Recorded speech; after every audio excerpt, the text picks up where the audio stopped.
Okay. Did it give you the little message? Yeah, Yes. it's recording. Okay, perfect. Oh, here we go. Okay. So this is our leadership book analysis presentation. My name's Katie Lowe. I'm Abby Lockridge. I'm Colton Carver. I'm Violet Boss. We have 4 different books or articles that we've all read, and we're going to go through them today. I Did Good to Great by Jim Collins.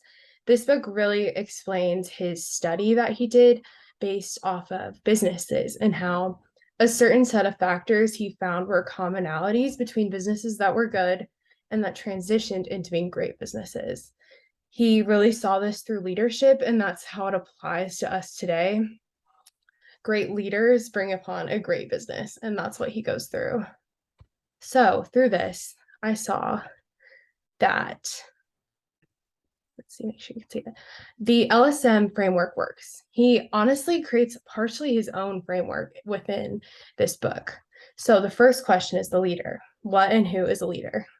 He brings upon his own hierarchy called the level 5 hierarchy with level 5 leaders. When you reach a level 5 leader, you've reached the highest level, and that's really the level that brings good to great businesses. One of my favorite quotes was, ambition is first and foremost for the institution. They want leaders that are working not only for themselves, but to grow with the business, and that will really be selfless when they need to be. Humility plus will equals a level 5 leader. This is something that I think we can see in our own lives and is really important to leadership as a whole. The next question is the practice of leadership. What does a leader actually do? In this context, we see leaders working to set up the company for success, even if the future might not involve them. Companies face a lot of adversity and a lot of changing metrics, and you don't necessarily know what you're going to be in when you move forward. And so great leaders really set up the company to be great, even if they don't know what's going to happen. The actions must be good for the company and employees to make the most impact. Next, we look at interaction. How does a leader interact with the practice of leadership? It's really important to have hands-on experience, and this book really touches on challenge the process and model the way. It says that leaders look for flaws in the company and challenges the process, forces positive change. You can't change and grow it from good to great without facing a challenge and really overcoming that challenge through leadership. It says that less successful companies are going to watch your model for success to process themselves and to keep going and follow you. Finally, how followers and others see your impact with the practice of leadership. They're going to ensure that the company operates at its highest potential and that it's sustainable for the future. He goes through 4 leadership practices that are very common to what we do today. And this book really showed me a lot about the implications of leadership in the business world. I'm a business major, and it was really impactful for me, and I'm glad that I got to read it. So my name's Colton Carver, and the book that I read was on the social change model, which is kind of cool because it showed its own model of how they view leadership. So I was able to directly apply it to our leadership framework. And as you can see, the big thing that they focused on was change. And so what they kind of looked at was they built these 7 C's for change. And I'll discuss those later, but what you can see is that they all wrap around change. And I know I say change a lot, but that's really what their main focus was. So everything ties into each other and everything affects each other and builds on each other of the 7 C's. And so what I did was I took our leadership framework and looked at how it kind of compares to the social change model. And what I saw was that it follows the same, and we'll discuss more on what they say as a leader and how they practice it. But one main thing that I saw was that they apply the followers more into practicing leadership as well, and that they don't really consider followers as followers, but they consider them as emerging leaders. And so as a leader, in the social change model, the main role that they play is just affecting positive change on the community and on society that they are a part of. And how they do this is through collaborative relationships that lead to collective action. And that's through building these followers as that they see are emerging leaders and gathering these shared values and working together to create positive change. And one thing that they made important was that the process of this leadership is more important than what the outcome is. So it's really about how you grow. And that's when they started to look at self-awareness and self-authorship, and how this process of leadership allows you to become more self-aware of yourself and actually benefits you using this collaborative approach that they really like. And then I really like that they talked about self-authorship, because that is something that is preached a lot in the leadership studies minor. And how they kind of define it is our capacity to take in information from our environments, put that information through the filter of our own values and beliefs, and then use that process to make meaning of our world in ways that are connected to our unique internal voice. So it's kind of cool that they were able to use self-authorship into their model the same way that we use it into our leadership framework, and how they kind of see that the process is building your self-authorship, and that how we're able to identify our own values and beliefs. And that's something we've been able to do throughout the leadership studies minor.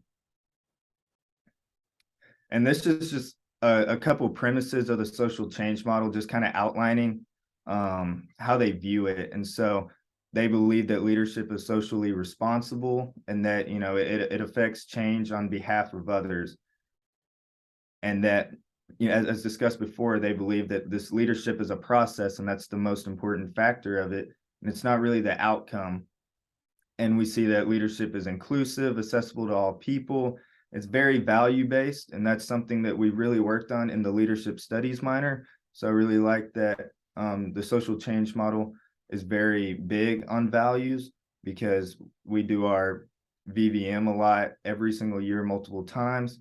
And then another thing that they focus on is community involvement and service, and how they use that as a vehicle for leadership. And it's kind of cool that we're able to use the UT community as kind of our community here, and use that as our vehicle for leadership. And so they kind of identified some actions of a leader that I wanted to point out that they're more simple. So it's more just identifying tasks, dividing labor up amongst the other people, finding ways of communication and skill building that are needed to create the best team, and then having coalition building with other individuals and among groups. So just being able to branch out and identifying people who are very beneficial and helpful to your team, and building on that to improve your process.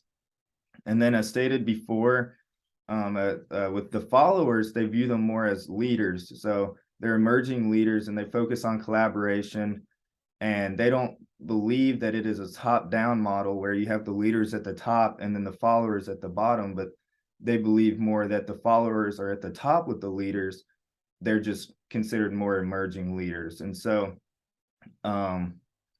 they believe that you can see there that group leadership success rests on a common purpose.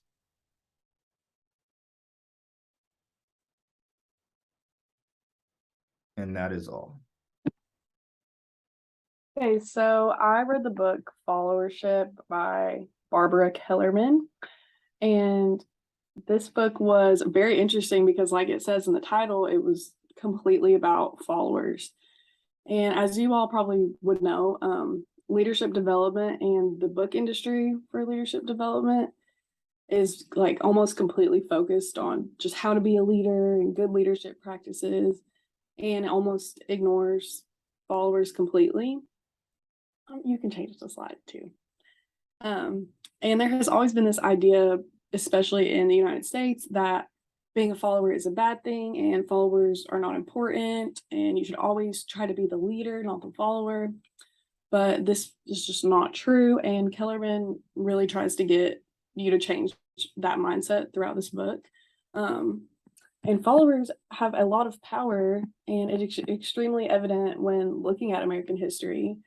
For example, the civil rights movement and the women's rights movement were very successful movements that completely shaped society, and they were ran by people who were opposing authority. And there are tons of other examples as well.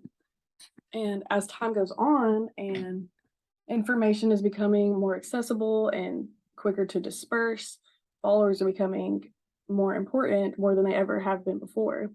And Kellerman mentions the phrase, leaders live dangerously, which she's basically talking about how leaders are in very fragile positions right now. And it's only gonna get worse pretty much, because leaders are constantly being pushed and pulled in different directions. And the slightest misstatement or wrongdoing will result in them losing their position, because there's pretty much no room for mistakes now. And followers may not have authority, but they definitely have power and influence, and it is continuing to grow. So leaders are always being broken down into categories, and the same thing can be done for followers. So Kellerman identified 5 different types of followers based off of their level of engagement. And the first is isolates, and these followers are completely detached and do not care about their leader or respond to their leader or engage with them. And people just assume that these types of followers aren't important, but they are still supporting the status quo, even with their apathy. And they say things like, I'm not interested in politics, or my vote won't make a difference, stuff like that. The second is bystanders. They observe but do not participate, and their neutrality is also showing support for the status quo. Next is participants. These followers are somewhat engaged. They either clearly favor or oppose their leader and invest some of their time to have an impact. And then there's activists. They feel strongly about their leader and act accordingly. They are energetic and eager, and they work hard on either behalf of their leader or against the leader. And then lastly is diehards.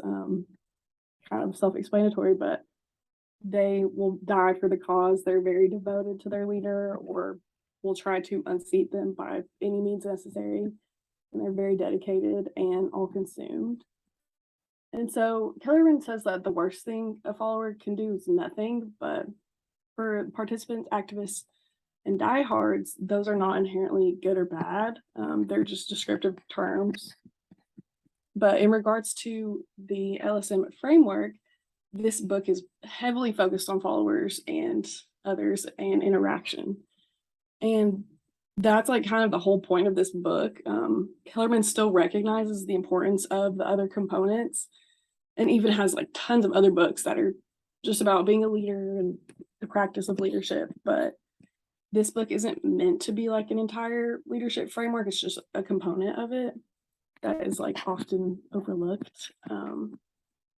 But for followers and others, she discusses who followers are, using the 5 types and how they impact the practice of leadership. And she even goes a little bit deeper with that category and talks about the relationship followers have with each other. She says that the world does not turn from the relationship leaders have with their followers, but it turns from the relationship followers have with each other.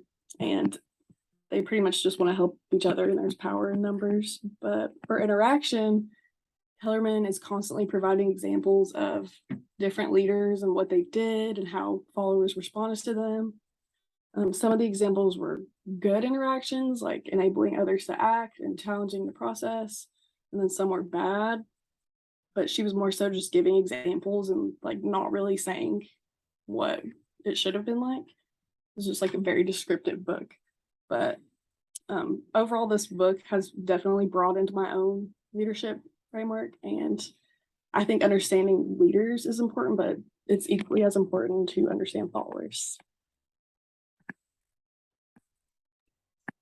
Okay, awesome. So I did the HBR's 10 must reads on leadership. So this was kind of like a a compiled book of a lot of different articles. So if you go to the next slide, I have some main points. So there's a lot on this slide, but obviously with 10 articles, there was a key takeaway from each one.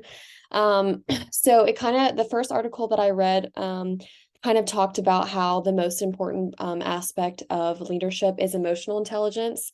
And I really appreciated this article because I feel as though emotional intelligence is brought up a lot, but it's not often talked about as something that like has parts, and it's not dived too deep into. So 5 skills that make up emotional intelligence are self-awareness, self-regulation, motivation, empathy, and social skill.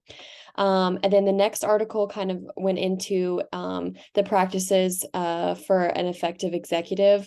So I'm not going to read this verbatim, but I think the biggest part of this was the idea of an effective executive taking responsibility for not only decisions, but also for communication, and also the part about focusing on opportunities and thinking and saying we as opposed to just I.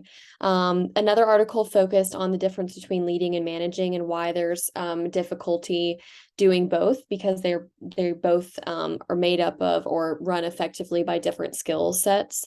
And then leadership is about encouraging adaptive work. So adaptability was something that was emphasized in almost every single one of these articles, just about being able to mobilize both your followers and yourself to be able to successfully complete adaptive work. And then the next article talked about the most important role that you have as a leader is to show that you're human. And in order to do this, you have to ask yourself, why should someone be led by you? So being able to recognize your strengths and your weaknesses and prevailing in that and being able to see why you are an effective leader. Extraordinary leaders find meaning in and learn most from negative events or crucibles. I really appreciated this particular article. I think that the idea of focusing on the negative a leader prevailing from this sort of crucible or traumatic event, and how that is communicated in leadership. And then back to sort of what Katie was talking about earlier, there was another article about level 5 leaders. So the whole purpose or the whole concept behind a level 5 leader is combining deep personal humility with intense professional will. And then great leaders are differentiated by their action logic. I know Colton mentioned earlier self-authorship. This is kind of speaks to that, about being able to interpret effectively both yourself and the people around you and taking action on that. And then 4 leadership capabilities that all organizations need is sense making, relating, visioning, and inventing. So if you go to the next slide, I kind of touch on that. So this is sort of the application for the LSM framework. So it's definitely a shortened version, but I wanted to bring in those key points from the last slide into one and apply it to the framework. So in terms of the leader, what and who is a leader, I felt like the 2 main points that I kept seeing over and over again in all those articles were both a high emotional intelligence and also someone who prevails after potential turmoil, or just talking about those crucibles and how that makes you, if you're able to prevail from something like that, how that strengthens your leadership abilities. And then in terms of the practice of leadership, so what does a leader do? A leader mobilizes the team to do adaptive work, and then a leader utilizes action logic. And then I just want to mention, so I guess the LSM framework, the way that these articles were set up, it was like each one touched on all 4 parts of the framework, which was great. So this is just sort of like a compiled summary of that. So interaction, how does a leader interact with the practice of leadership? So the idea of a leader is always evolving and recognizing their own humanity. And in doing so, they're able to discover their own authentic leadership. They ask the question, why should someone be led by you? And that's sort of how they build their leadership style. And then followers and others, how and who does a leader interact with and impact in the practice of leadership? So I think that on the last slide, when I mentioned the sense making, relating, inventing, and visioning, those are the 4 things of how a leader interacts with their followers. And yeah, so I think this was great because I feel like every article had a different focus, but they all sort of went together. And I really enjoyed reading it. I learned a lot. It articulated a lot of things that I feel like I had a basis for, but not much more detail than that. So yeah.